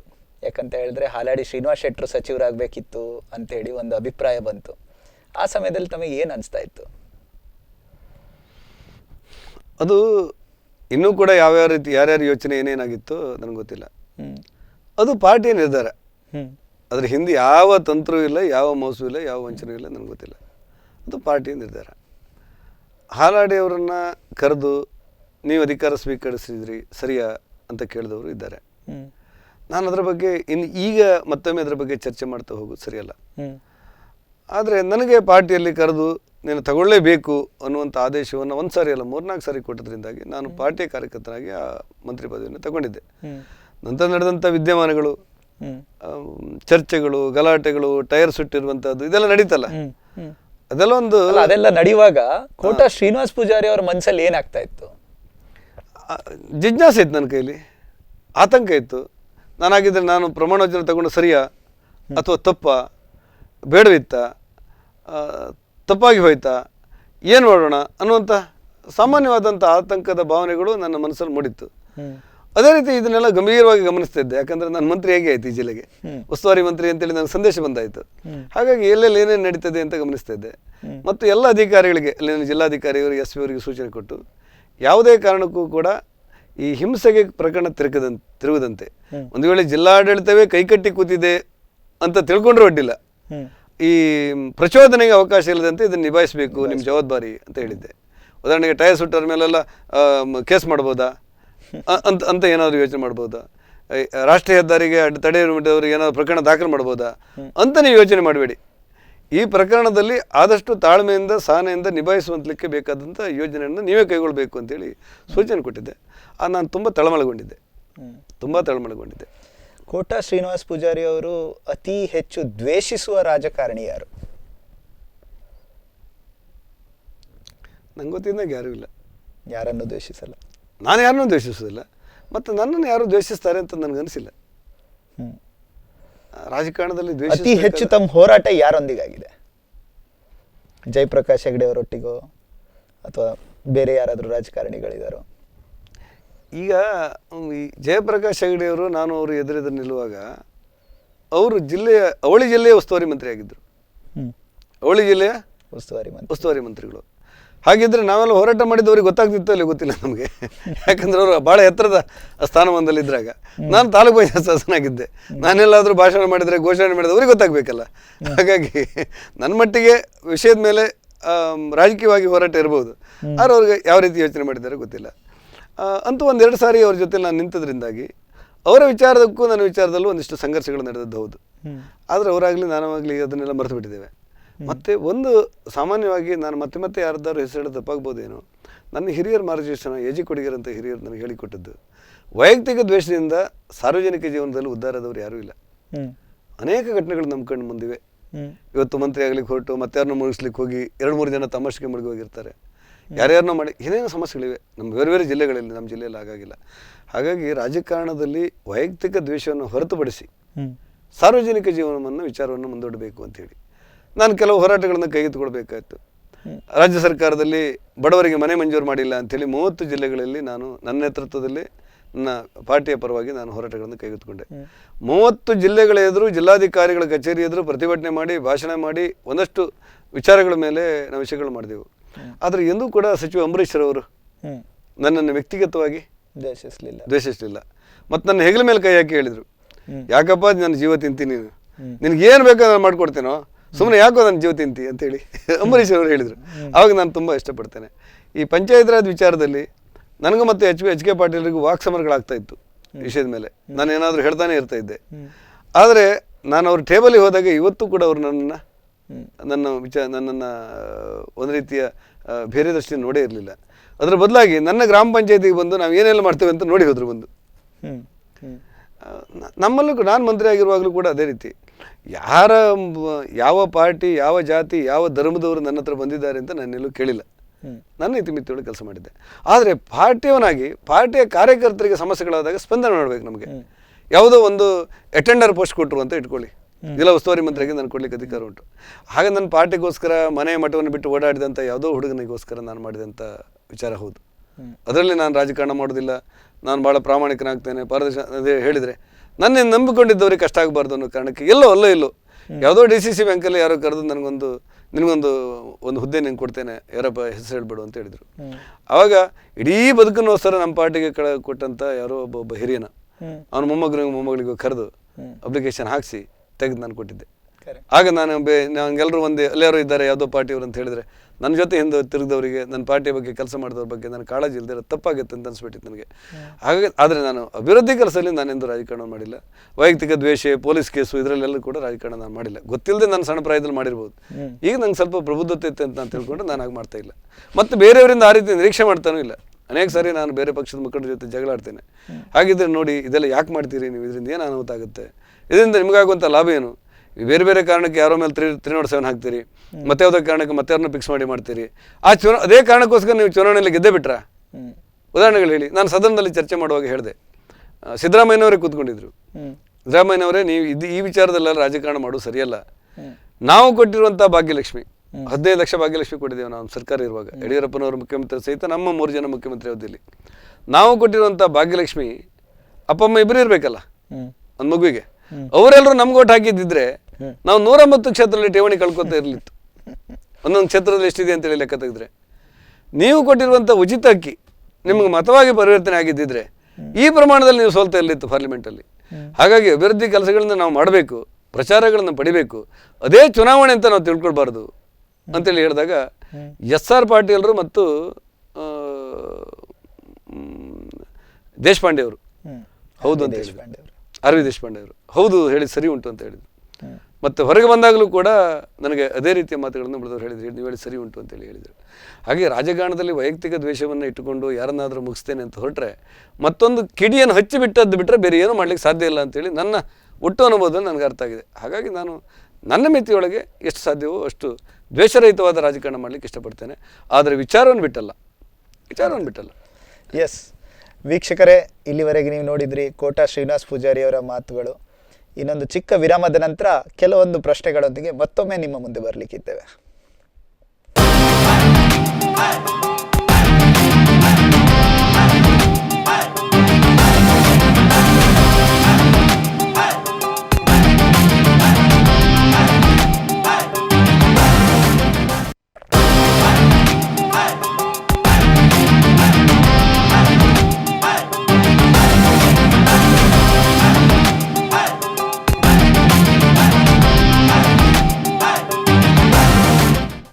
ಎಸ್ ವೀಕ್ಷಕರೇ, VIP ಲಾಂಚ್ ಕಾರ್ಯಕ್ರಮಕ್ಕೆ ತಮ್ಮೆಲ್ಲರಿಗೂ ಸ್ವಾಗತ. ನಾವು ಮಾತಾಡ್ತಾ ಇದ್ವಿ ಕೋಟಾ ಶ್ರೀನಿವಾಸ್ ಪೂಜಾರಿ ಅವ್ರ ಹತ್ರ. ಸರ್, ತಮ್ಮ ಹತ್ರ ಇನ್ನೊಂದೊಂದು ಪರ್ಸ್ನಲ್ ಪ್ರಶ್ನೆ. ತಾವು ಹುಲ್ಲಿನ ಮನೆಯಲ್ಲಿದ್ದಿರಿ, ಅಲ್ಲಿಂದ ಪಂಚಾಯತ್ ಎಲೆಕ್ಷನ್ ಆಗಿ ಈಗ ಸಚಿವರಾಗಿ. ನಾನು ಕೇಳಿದ್ದೆ, ಸಚಿವರಾದಾಗ ತಮ್ಮ ಗಾಡಿಗೆ ಪಾರ್ಕ್ ಮಾಡಲಿಕ್ಕೆ ಜಾಗ ಇರಲಿಲ್ಲ, ಅಲ್ಲೆಲ್ಲೋ ಪಾರ್ಕ್ ಮಾಡಿದಾಗ ಯಾರೋ ಕಂಪ್ಲೇಂಟ್ ಎಲ್ಲ ಕೊಟ್ಟಿದ್ರು ಅಂತ ಕೇಳಿದ್ದೆ. ಏನು ಸರ್ ಈ ವಿಚಾರ? ಸ್ವಲ್ಪ ವಿಸ್ತಾರವಾಗಿ. ಹಾಗೇನಿಲ್ಲ, ನನ್ನ ಮಿತಿಯೊಳಗೆ ನಾನು ಹುಲ್ಲು ಮನೆಯಲ್ಲಿದ್ದೆ. ಆನಂತರ ಸರ್ಕಾರ ಕೊಟ್ಟಿರುವಂಥ ಆಶ್ರಯ ಮನೆ ಏನಂತ ಇತ್ತು, ಅದು ಸ್ಕೀಮಲ್ಲಿ ಮನೆ ಮಾಡಿದ್ರು ನನ್ನಮ್ಮ. ಇದೆಲ್ಲವೂ ಸತ್ಯ, ನೀವು ಹೇಳಿದೆಲ್ಲವೂ ಯಾವುದು ಸುಳ್ಳಿಲ್ಲ, ಎಲ್ಲವೂ ಸತ್ಯ. ಉತ್ತಿದ್ದೆ, ಬೇಸಾಯ ಮಾಡಿದ್ದೆ, ತಲೆ ಮೇಲೆ ಹೊತ್ತಿದ್ದೆ, ಬೆಳೆ ತೆಗೆದಿದ್ದೆ, ಎಲ್ಲವೂ ಮಾಡಿದ್ದೆ. ಬದುಕಿಗೋಸ್ಕರ ಒಬ್ಬ ಸಾಮಾನ್ಯ ಮನುಷ್ಯ ಏನೆಲ್ಲ ಮಾಡ್ಬೋದು ಅದೆಲ್ಲ ಪ್ರಯತ್ನಗಳನ್ನು ಮಾಡಿದ್ದೆ. ಅದರ ಜೊತೆಯಲ್ಲಿ ಆದಂಥ ರಾಜಕಾರಣದ ಬದಲಾವಣೆ ನನಗೆ ಸಿಕ್ಕಿರುವಂಥ ಅವಕಾಶಗಳಲ್ಲಿ ಒಂದಿಷ್ಟು ಅವಕಾಶಗಳನ್ನು ಪಡೆದಿದ್ದೆ. ಅಂದು ಉತ್ತಿ ಬಿತ್ತಿ ಬೇಸಾಯ ಮಾಡಿದಂಥ ಶ್ರೀನಿವಾಸ ಪೂಜಾರಿಗೂ, ಇವತ್ತು 3 ಸಾರಿ ಶಾಸಕನಾಗಿ ಸಚಿವ ಸಂಪುಟದಲ್ಲಿ ಮಂತ್ರಿ ಆಗಿರುವಂಥ ಶ್ರೀನಿವಾಸ ಪೂಜಾರಿಗೂ ಹುದ್ದೆಯಲ್ಲಿ ಮಾತ್ರ ಅಂತರ ಇರ್ಬೋದು, ವ್ಯಕ್ತಿಯಾಗಿ ನಾನು ಮೊದಲೇ ಆಗಿದ್ದೇನೋ ಹಾಗೇ ಇದ್ದೇನೆ ಅಂತ ಅನಿಸ್ಬಿಟ್ಟಿದೆ ನನಗೆ. ಒಂದು ವೇಳೆ ಇದೆಲ್ಲವೂ ಮುಗಿದ್ರೆ ನನಗೆ ಆ ಕೆಲಸಕ್ಕೆ ಪುನಃ ಹೋದ್ರೆ ನನಗೇನು ಪಶ್ಚಾತ್ತಾಪ ಪಡುವಂಥದ್ದೇನಿಲ್ಲ. ಸರ್, ತಮ್ಮ ಗೂಟಿನ ಕಾರನ್ನ ಮೋಸ್ಟ್ಲಿ ನೀವು ಕಾರಂತ ಕಲಾಗ್ರಾಮ ಅಂದರೆ ಥೀಮ್ ಪಾರ್ಕಲ್ಲೇ ನಿಲ್ಲಿಸ್ಬಿಟ್ಟು ನಡ್ಕೊಂಡು ಹೋಗ್ತಿದ್ರಿ ಅಂತ ಕೇಳಿದ್ದೆ. ನಡ್ಕೊಂಡು ಹೋಗಿರಲಿಲ್ಲ, ಹತ್ರ ಹೋಗ್ತಾ ಇತ್ತು. ಪಾರ್ಕಿಂಗ್ ಸ್ವಲ್ಪ ಸಮಸ್ಯೆ ಇದ್ದದ್ದು. ಹೌದು, ಸಮಸ್ಯೆ ಇತ್ತು. ಅದರಲ್ಲಿ ಏನಿಲ್ಲ, ನನಗೇನು ಅದರ ಬದಲಾವಣೆ ಏನು ಅನಿಸಿರಲಿಲ್ಲ. ಅವಕಾಶಗಳು ಸಿಕ್ಕಿದಾಗ ಕೆಲವು ಕೆಲಸಗಳನ್ನು ಕಾರ್ಯರೂಪಕ್ಕೆ ಮಾಡ್ತಾ ಇದ್ದೆ. ನಾನು ಹೇಳಿದೆ ನಿಮ್ಮ ಹತ್ರ, ನಾನು ಕೃಷಿ ಕೆಲಸಗಳನ್ನು ಮಾಡಿದ್ದೆ, ಛಾಯಾಗ್ರಾಹಕನಾಗಿದ್ದೆ, ಆನಂತರ ಗ್ರಾಮ ಪಂಚಾಯತ್ ಸದಸ್ಯನಾದೆ, ತಾಲೂಕು ಪಂಚಾಯತ್ ಸದಸ್ಯನಾದೆ, ಜಿಲ್ಲಾ ಪಂಚಾಯತ್ ಸದಸ್ಯನಾದೆ, ಉಡುಪಿ ಜಿಲ್ಲೆಯಲ್ಲಿ ಜಿಲ್ಲಾ BJP ಅಧ್ಯಕ್ಷನಾದೆ, ರಾಜ್ಯದಲ್ಲಿ OBC ಅಧ್ಯಕ್ಷನಾಗಲಿಕ್ಕೆ ನನಗೆ ಅವಕಾಶಗಳು ಸಿಕ್ತು. ಪಾರ್ಟಿ ಕೊಟ್ಟಂಥ ಅವಕಾಶದಲ್ಲಿ 3 ಸಾರಿ ಶಾಸಕನಾದೆ, ಮಂತ್ರಿ ಆದೆ. ವ್ಯಕ್ತಿಯಾಗಿ ನಾನು ಬದಲಾವಣೆ ಆಗಿದ್ದೇನೆ ಅಂತ ಅನಿಸಿಲ್ಲ ನನಗೆ. ನನ್ನ ಜವಾಬ್ದಾರಿಯಲ್ಲಿ ಬದಲಾವಣೆ ಆಗಿರ್ಬೋದು ಅಂತ ಅನಿಸಿದೆ ನನಗೆ. ಸರ್, ಈಗ ಜಾರ್ಜ್ ಫರ್ನಾಂಡಿಸ್ ಅವರನ್ನು ನೆನಪು ಮಾಡುವಾಗ ಕೊಂಕಣ್ ರೈಲ್ವೆ ಅಂತ ನೆನಪು ಬರುತ್ತೆ. VS ಆಚಾರ್ಯರನ್ನು ನೆನಪು ಮಾಡುವಾಗ ಈ ಉಡುಪಿ ಮಣಿಪಾಲಿನ ರಸ್ತೆ ನೆನಪು ಬರುತ್ತೆ. ಕೋಟಾ ಶ್ರೀನಿವಾಸ್ ಪೂಜಾರಿ ಅವರನ್ನು ನೆನಪು ಮಾಡುವಾಗ ಜನರು ಯಾವ ವಿಚಾರಕ್ಕೋಸ್ಕರ ನೆನಪು ಮಾಡಬೇಕು ಅಂತ ನೀವು ಇಷ್ಟಪಡ್ತೀರಿ? ಇಲ್ಲ, ಡಾಕ್ಟರ್ ಆಚಾರ್ಯರ ಕಲ್ಪನೆಯನ್ನು, ಅವರ ಕನಸುಗಳನ್ನು, ಅವರ ವಿಚಾರಗಳನ್ನು ಶ್ರೀನಿವಾಸ ಪೂಜಾರಿ ಅಂತ ಸಾಮಾನ್ಯ ಮನುಷ್ಯನೊಬ್ಬ ಯೋಚನೆ ಮಾಡಬೇಕು ಅನ್ನೋ ಸುಲಭಲ್ಲ. ಜಾರ್ಜ್ ಫರ್ನಾಂಡಿಸರ ಕೊಂಕಣ್ ರೈಲ್ವೆ ಕಲ್ಪನೆಯನ್ನು ಎಲ್ರಿಗೂ ಅನುಷ್ಠಾನ ಮಾಡಲಿಕ್ಕಾಗ್ತದೆ ಅಂತ ಅನಿಸಿಲ್ಲ. ಶ್ರೀನಿವಾಸ್ ಮಲ್ಯರ ವಿಚಾರಗಳನ್ನು ಸಾಮಾನ್ಯ ರಾಜಕಾರಣಿಯೊಬ್ಬ, ಮಂತ್ರಿ ಆದವನೊಬ್ಬ ಎಲ್ಲರೂ ಮಾಡ್ತಾರೆ ಅಂತ ಯೋಚನೆ ಮಾಡೋದಿಲ್ಲ. ಇವತ್ತಿನ ರಾಜಕಾರಣದಲ್ಲಿ ಕೋಟಾ ಶ್ರೀನಿವಾಸ ಪೂಜಾರಿಯನ್ನು ಎಲ್ಲಿ ನೆನಪಿಸ್ಬೋದು ಅನ್ನೋದಕ್ಕಿನ್ನೂ ಕೂಡ ನನಗೆಲ್ಲಿ ಅಂತ ನನಗೂ ಗೊತ್ತಾಗಿಲ್ಲ. ಯಾಕಂದ್ರೆ ನಾನೇನು ಸಾಧನೆ ಮಾಡಿದ್ದೇನೆ ಅಂತ ನನಗೆ ಗೊತ್ತಿಲ್ಲ.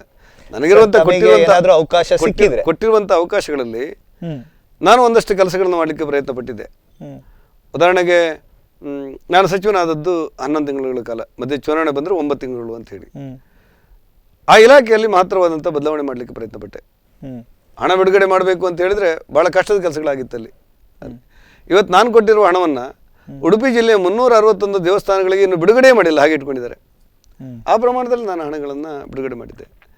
ನಾನು ಗ್ರಾಮ ಪಂಚಾಯತ್ ಇದು ಮೇಲ್ಮನೆಯ ಶಾಸಕನಾಗಿ ಅಂದರೆ MLC ಆಗಿರುವಾಗ ನಾನು ಸದನಕ್ಕೆ ಹೋಗುವವರೆಗೆ ನೀವು ಊಹಿಸ್ತಿರೋ ಗೊತ್ತಿಲ್ಲ ನಿಮಗೆ, ಗ್ರಾಮ ಪಂಚಾಯತನ್ನು ಹಂಗಿಸುವುದು, ಗ್ರಾಮ ಪಂಚಾಯತಿನ ಮೇಲೆ ವ್ಯಂಗ್ಯವಾಗಿ ಮಾತಾಡುವುದು, ಗ್ರಾಮ ಪಂಚಾಯತ್ ಸದಸ್ಯರೆಲ್ಲ ಭ್ರಷ್ಟಾಚಾರಿಗಳನ್ನು ಅಂತ ಹೇಳೋದು, ಆ ಪಂಚಾಯತಿಗೆ ಹಣ ಕೊಡ್ತೀರಿ ಅವರೆಲ್ಲ ಪಾಲ್ ಮಾಡ್ಕೊಳ್ತಾರೆ ಅನ್ನುವಂಥದ್ದು, ಇವುಗಳ ಬಗ್ಗೆ ಎಲ್ಲ ಒಂದು ಅಪಹಾಸ್ಯಕ್ಕೆ ಕಾರಣ ಆಗುವಂಥ ಸ್ಥಿತಿಯಲ್ಲಿತ್ತು ಈ ಗ್ರಾಮ ಪಂಚಾಯತಿಗಳು, ತಾಲೂಕು ಪಂಚಾಯತಿಗಳು, ಜಿಲ್ಲಾ ಪಂಚಾಯತಿಗಳು.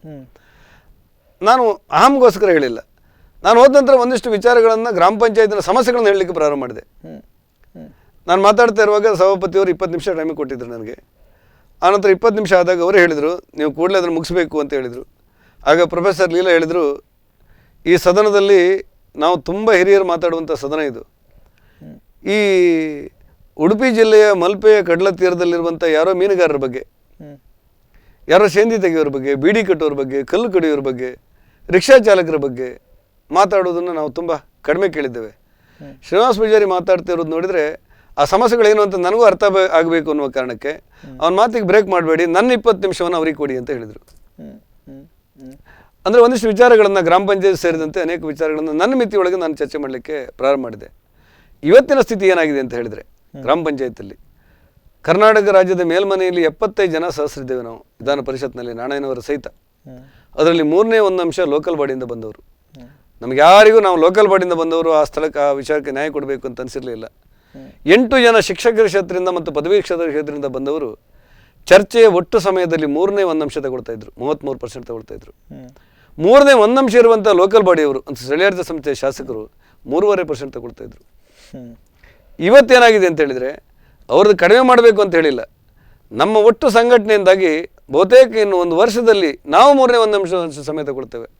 ಆ ಮಟ್ಟಕ್ಕೆ ಬಂದೆವು. ನಮ್ಮ ಪಂಚಾಯಿತಿಗಳು, ನಮ್ಮ ಸಮಸ್ಯೆಗಳು, ಗೌರವಧನಗಳು, ಬೇರೆ ಬೇರೆ ವಿಚಾರಗಳು, ಶೌಚಾಲಯಗಳು, ಗ್ರಾಮೀಣ ಜನರ ಬದುಕಿನ ಮನೆಗಳು, ನಲ್ಲಿ ನೀರಿನ ಚರ್ಚೆಗಳು, ಇವುಗಳೆಲ್ಲ ಇವತ್ತು ಅಗಾಧವಾಗಿ ನಮ್ಮಲ್ಲಿ ಚರ್ಚೆ ಆಗ್ತಿದೆ. ಹಾಗಾಗಿ ನನ್ನ ಮಿತಿಯೊಳಗೆ ಗ್ರಾಮ ಪಂಚಾಯತ್ ಸದಸ್ಯನೊಬ್ಬ ಗೌರವಧನ ಪಡಿಬೋದು ಅಂತ ಯೋಚನೆ ಇರಲಿಲ್ಲ. ನಾನು 2008ರಲ್ಲಿ ಶಾಸಕನಾದಾಗ ಯಡಿಯೂರಪ್ಪನವರ ಮೂಲಕ ಕರ್ನಾಟಕ ರಾಜ್ಯದ 94,000 ಜನರಿಗೆ ಗೌರವಧನ ಅನ್ನೋದು ವ್ಯವಸ್ಥೆಯನ್ನು ಹುಟ್ಟುಹಾಕಿಬಿಟ್ಟೆ. ಅದು ಕಡಿಮೆ ಇರ್ಬೋದು, ಹೆಚ್ಚಿರ್ಬೋದು. ಅನೇಕ ಸಾರಿ ನಾನು ಮೊನ್ನೆ ಚುನಾವಣೆಯಲ್ಲಿ ಹೋದಾಗ ಮಾನ್ಯ ಸಭಾಪತಿಯವರು ನನಗೆ ಪ್ರಮಾಣ ವಚನವನ್ನು ಕೊಟ್ಟರು. ಪಕ್ಕದಲ್ಲೇ ಸಿದ್ದರಾಮಯ್ಯವರು ನಿಂತ್ಕೊಂಡಿದ್ದರು. ನಾನು ಸಭಾಪತಿಯವರು ನನಗೆ ತುಂಬ ಹಿರಿಯರು ಅನ್ನೋ ಕಾರಣಕ್ಕೆ ಅವರೊಬ್ಬರು ಕಾಲಿಗೆ ನಮಸ್ಕಾರ ಮಾಡಿದ್ದೆ.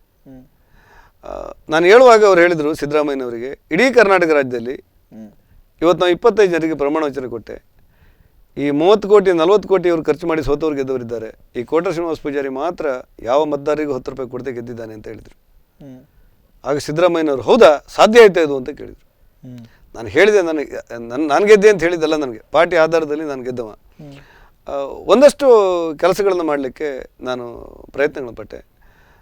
ಅನೇಕ ಸಂದರ್ಭದಲ್ಲಿ ನಾನು ಹೋದಾಗ, ಪ್ರಚಾರಕ್ಕೆ ಕಳೆದ ಸಾರಿ ಹೋದಾಗ, ಪುತ್ತೂರಿನಲ್ಲಿ, ಬೆಳ್ತಂಗಡಿಯಲ್ಲಿ, ಬಂಟ್ವಾಳದಲ್ಲಿ, ಆ ಊರುಗಳಲ್ಲಿ ನಮ್ಮ ಸದಸ್ಯರಲ್ಲದೆ ಬೇರೆ ಸದಸ್ಯರು ಕೂಡ ನಿಮಗೆ ನಾವು ಓಟ್ ಕೊಡ್ತೇವೆ, ಯಾಕಂದರೆ ಪಂಚಾಯತ್ ಬಗ್ಗೆ ಏನಾದರೂ ಚರ್ಚೆ ಸದನದಲ್ಲಿ ನಮ್ಮ ಪರವಾಗಿ ಮಾಡಿದವರು ನೀವು ಅಂತ ಹೇಳ್ತಾಯಿದ್ರು.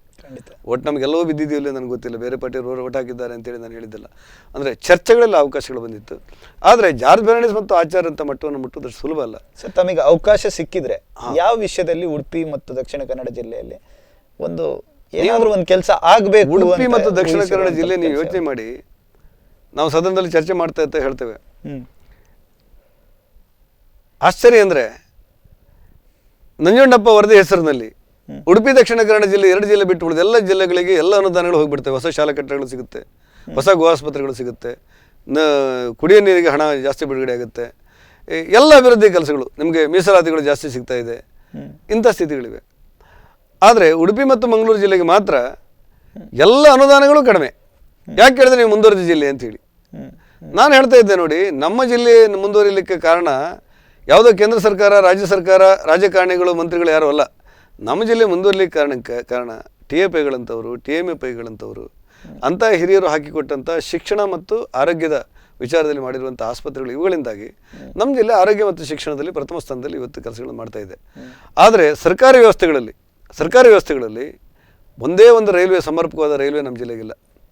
ಖಂಡಿತ. ಕುಡಿಯೋ ನೀರು ನೀವು 600 ಕೋಟಿ ರೂಪಾಯಿ ಅಂತೇಳಿ ನಾವು ವಾರ ಏನು ಹೇಳ್ತಾ ಇರ್ತೀವಿ ಹೊರತು ಸರಾಗವಾಗಿ ನೀರು ಹರಿಯುವಂಥ ವ್ಯವಸ್ಥೆಗಳು ಆಗಲೇ ಇಲ್ಲ. ಕೃಷ್ಣಾ ಮೇಲ್ದಂಡೆ ಯೋಜನೆಗೆ ಎಷ್ಟು ಕೇಳಿದ್ರೆ 30,000 ಕೋಟಿ. ಕೃಷ್ಣಾ ಮೇಲ್ದಂಡೆ ಯೋಜನೆಗೆ 30,000 ಕೋಟಿ. ನಾರಾಯಣಪುರ ಎಡದಂಡೆಗೆ ಎಷ್ಟು ಕೇಳಿದ್ರೆ 20,000 ಕೋಟಿ. ಇಷ್ಟೊಂದು ಕೋಟಿ. ಬಟ್ ವಾರಾಯಿಗೂ ವಾರಾಯಿಗೆ 600 ಕೋಟಿ, 1,000 ಕೋಟಿನೂ ಮುಟ್ಟಿಲ್ಲ. ವಾರಾಯಿ ಭ್ರಷ್ಟ ಆಗಿದೆಯೋ, ಮೋಸ ಆಗಿದೆ, ವಂಚನೆ ಆಗಿದೆ, ಮತ್ತೆ ಯೋಚನೆ ಮಾಡೋಣ. ಅಂದ್ರೆ ಇಡೀ ಜಿಲ್ಲೆಯನ್ನು ಆವರಿಸುವಂತ ಕುಡಿಯುವ ನೀರಿನ ಯೋಜನೆಯನ್ನೇ ಮಾಡಿಲ್ಲ ನಮ್ಮಲ್ಲಿ, ಯಾರು ಯೋಚನೆ ಮಾಡಿಲ್ಲ. ಸಂಪರ್ಕದ ರೈಲ್ವೆಗಳೇ ನಮಗಾಗಿಲ್ಲ. ನಮ್ಮಲ್ಲಿ ಮೂಲಭೂತ ಸೌಕರ್ಯಗಳ ಅಭಿವೃದ್ಧಿ ಹೇಗಾಯಿತು ಅಂತ ಹೇಳಿದ್ರೆ ನಮ್ಮ ಹಿರಿಯರು ಹಾಕಿಕೊಟ್ಟಂಥ ಮಾರ್ಗದರ್ಶನಗಳು, ಇಲ್ಲಿರುವಂಥ ಶಿಕ್ಷಣದ ವ್ಯವಸ್ಥೆಗಳು, ಆರೋಗ್ಯ ವ್ಯವಸ್ಥೆಗಳು, ಇದರಿಂದಾಗಿ ನಮ್ಮ ಅಭಿವೃದ್ಧಿ ಆಗಿದೆ ಹೊರತು. ತಾವು ಬ್ರಹ್ಮಾವರದಿಂದ ಎಲೆಕ್ಷನ್ ಅನ್ನ ನಿಂತಿದ್ರಿ. ಒಂದು ನಿಮಿಷ ಮುಗಿಸ್ಬಿಡ್ತೇನೆ. ನಾನು ಹೇಳಿದೆ, ಇವತ್ತು ನೀವು ನಮ್ಮ ಜಿಲ್ಲೆಗೆ ಏನಾದರೂ ಮಾಡಬೇಕಾದ್ರೆ ನೀವು ಸರಾಗವಾದಂಥ ರೈಲು ವ್ಯವಸ್ಥೆಗಳನ್ನು ನಮಗೆ ಕೊಡಬೇಕು.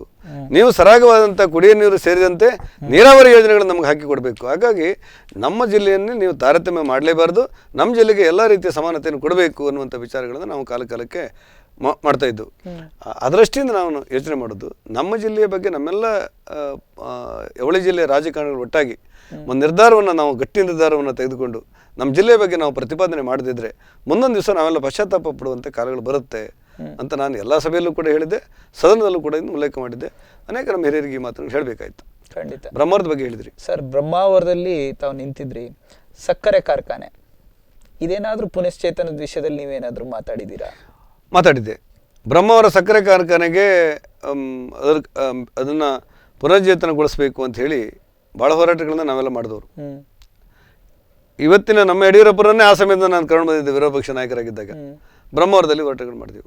ಆನಂತರ ಅದಕ್ಕೆ ತುಂಬ ಹಿನ್ನಡೆ ಮುನ್ನಡೆಗಳು ಆಯಿತು. ಸದನದಲ್ಲಿ ಒಂದಿಷ್ಟು ಚರ್ಚೆ ಆಯಿತು. ನಮ್ಮದೇ ಸರ್ಕಾರಗಳು ಬಂತು. ನಮ್ಮ ಸರ್ಕಾರ ಬಂದ ನಂತರ ಅದನ್ನು ಖಾಸಗಿಯವರಿಗೆ ಬಿಟ್ಕೊಡ್ಬೇಕು ಅಂತ ಹೇಳಿ ವ್ಯವಸ್ಥೆಗಳಾಯಿತು. ಒಂದಿಷ್ಟು ಒಪ್ಪಂದಗಳಾಯಿತು, ಅಗ್ರಿಮೆಂಟ್ ಆಯಿತು, ಸರ್ಕಾರ ಹಣ ಕಟ್ಟಿದ್ರು, ಎಲ್ಲದೂ ಆಯಿತು. ಕೊನೆಯ ಹಂತದಲ್ಲಿ ಅದು ಬಿದ್ದೋಯ್ತು, ಆಗುದಿಲ್ಲ ಅಂತೇಳಿ. ಆವಾಗ ಬೇರೆ ಸರ್ಕಾರಗಳು ಬಂತು. ಮತ್ತೆ ಈಗಲೂ ಕೂಡ ಬ್ರಹ್ಮಾವರ ಸಕ್ಕರೆ ಕಾರ್ಖಾನೆ ಆಗಬೇಕು ಅನ್ನೋದ್ರ ಜೊತೆ ಬ್ರಹ್ಮಾವರ ಸಕ್ಕರೆ ಕಾರ್ಖಾನೆ ಸಾಧ್ಯ ಇದೆಯಾ? ಪುನಃ ಈಗ ಆಗುತ್ತೆ. ಯಾಕಾಗುತ್ತೆ ಅಂತ ಹೇಳಿದ್ರೆ ವಾರಾಯಿಯ ನೀರು ಇವತ್ತು ಕುಂದಾಪುರ ಗಡಿ ದಾಟಿ ಬಂದಿದೆ. ಬೆಳೆಯೋರೆಲ್ಲಿದ್ದಾರೆ? ಒಂದು ವಿಚಾರ ಸತ್ಯ. ಇವತ್ತು ನೀವು ನಮ್ಮ ಜಿಲ್ಲೆಯಲ್ಲಿರುವಂಥ ಎಲ್ಲ ಭತ್ತದ ಗದ್ದೆಗಳನ್ನು ಸರ್ವೆ ನಂಬರ್ ತಗೊಂಡ್ರೆ 25% ಇವತ್ತು ಹಡಗು ಬಿದ್ದುಬಿಟ್ಟಿದೆ. ಖಂಡಿತ. ಯಾಕೆ ಬಿದ್ದಿದೆ ಕೇಳಿದ್ರೆ ಕೃಷಿ ಕೂಲಿಗಾರರಿಲ್ಲ, ಅಲ್ಲೋಗಿ ತಗೊಂಡು ಬರೋರಿಲ್ಲ, ನಾಟಿ ಮಾಡುವವರಿಲ್ಲ, ಹೊದ್ದು ತೆಗೆಯುವವರಿಲ್ಲ, ಬೀಳು ಬಿಡುವಂಥ ಪರಿಸ್ಥಿತಿಗಳಿದೆ. ಎಲ್ಲಿಯಾದರೂ ನೀವು ನೀರಿನ ಸರಾಗತೆಯನ್ನು ಕೊಟ್ಟು ಈ ಬ್ರಹ್ಮಾವರ ಸಕ್ಕರೆ ಕಾರ್ಖಾನೆಗೆ ಒಂದು 50-100 ಕೋಟಿ ರೂಪಾಯಿ ಖರ್ಚು ಮಾಡಿ ಪುನರ್ಜೀವನಗೊಳಿಸಿದ್ರೆ ಮತ್ತೊಮ್ಮೆ ಕಬ್ಬು ಬೆಳೆಯಲಿಕ್ಕೆ ಸಾಧ್ಯ ಆಗ್ತಿದೆ.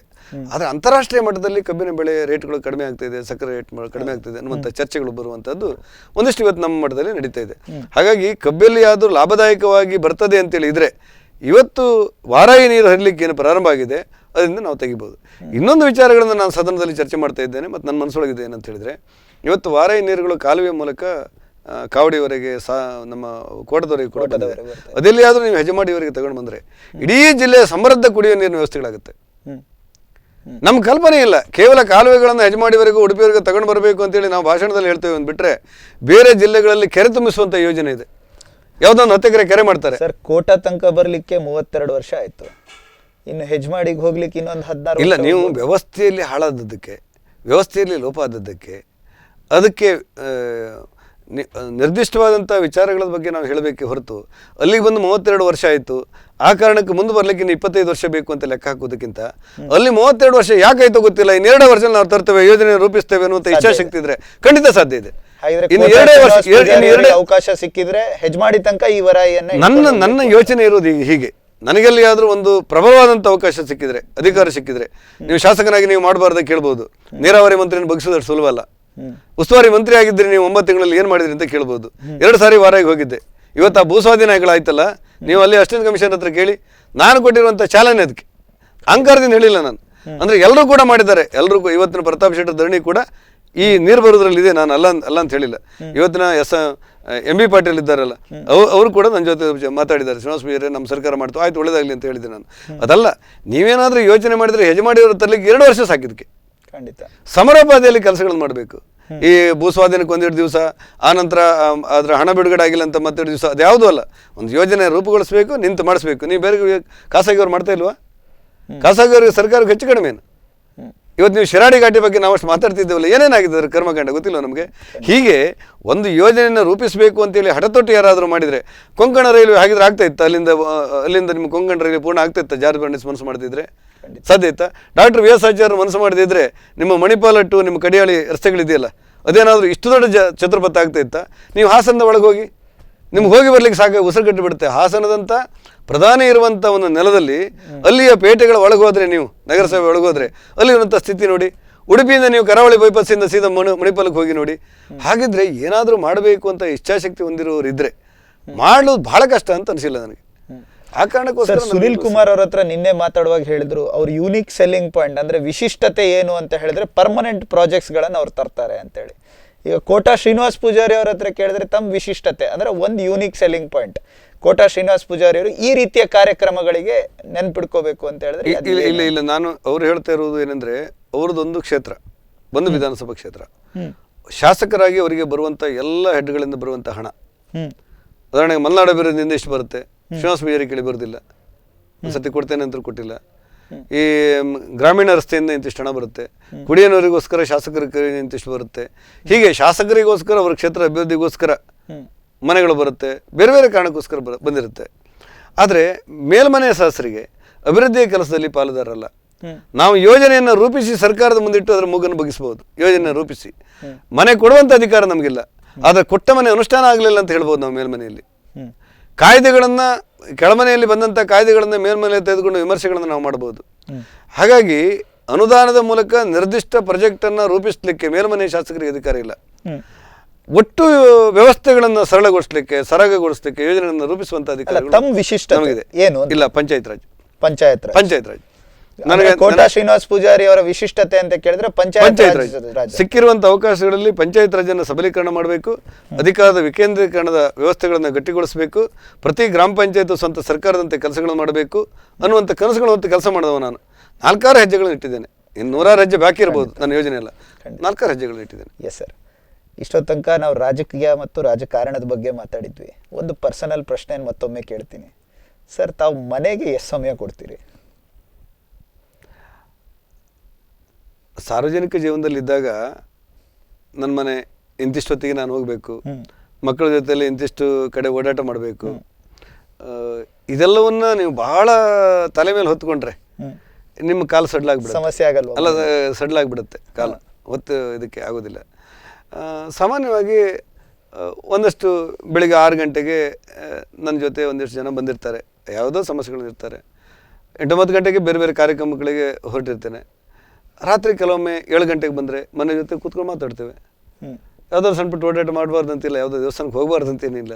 ರಾತ್ರಿ 12 ಗಂಟೆಗೆ ಬಂದರೆ ಅವರೆಲ್ಲರೂ ಸಹಕಾರ ಕೊಡ್ತಾರೆ ಮನೆಯವರು.